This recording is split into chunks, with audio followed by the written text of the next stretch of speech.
Welcome back to part 2 of my travel adventure to Japan. It occurred to me during our day excursions that I had never seen a country that was as beautiful as Japan is. Everything is green and lush from the high rainfall, heat, and humidity. The roads are winding and there are stunning views in all directions. As I grew up on the prairies of southern Alberta, visiting the ocean is always such a treat for me.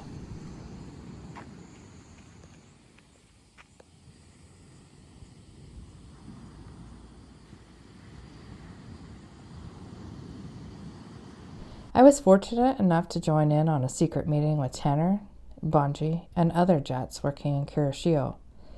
We enjoyed some delicious pizza and visited the temple that Tanner goes to on New Year's Eve.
I joined Tanner in a farewell that was held at this little restaurant that serves desserts.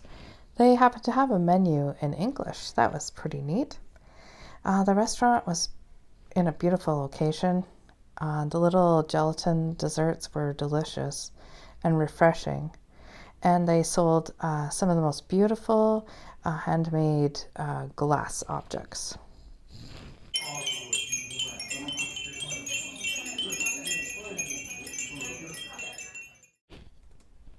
No road trip is the same without a stop at the Lawsons to pick up snacks. These little sandwiches are so delicious and the bread is so soft. And, this Cold Boss coffee was pretty good too. This is the toll highway, and they're pretty smart in Japan, I must say. There are bathroom stops everywhere. And of course, like every other thing I've seen in Japan, they are so clean. Thankfully, we did not see any tanuki on the way to the botanical garden, which is a Japanese raccoon. This is the Makino Botanical Garden in Kochi City. If you are ever in Kochi City on the island of Shikoku, I definitely recommend that you stop and visit it. It's just incredible the amount of research and work that this man did. And the gardens really show some unique plants and some terrifying plants, such as this giant vine straight out of Jumanji. However, it's all so interesting, and they have it's very humid in Japan, but they have a special greenhouse where only certain plants grow. And then after we went to visit the temple that you saw a snapshot through the trees. The pathways to these older temples are difficult terrain. You need good walking shoes for them, for sure. Just absolutely incredible. Quite often people will leave food and water for these guardians of the temples. And you can see it's just incredibly beautiful. There was a little gift shop up here that we just looked at. And you need to watch where you're walking. Some beautiful creatures here. After our tour of the botanical garden, we went to the mall.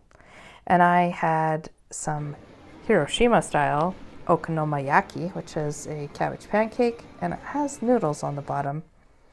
Of course, I wasted my money at some little machines at the mall.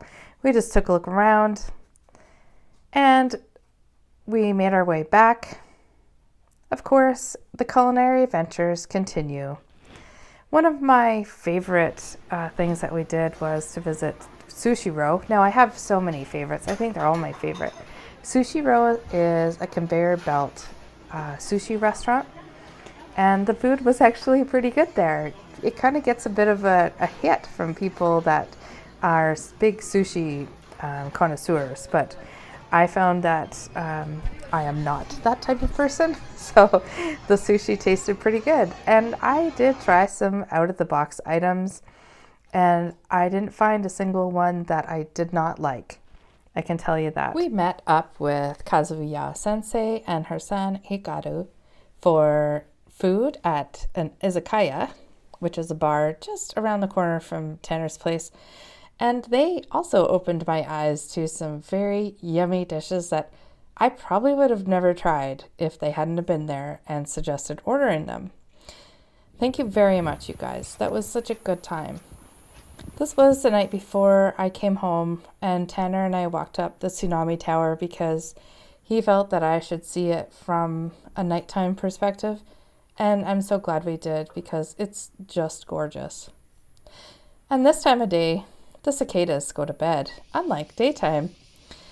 Sad face, here I am on my way home. My trip home was time for me to cry a lot and reflect on my time in Japan. And I was happy to be home and see Glenn and Corbin.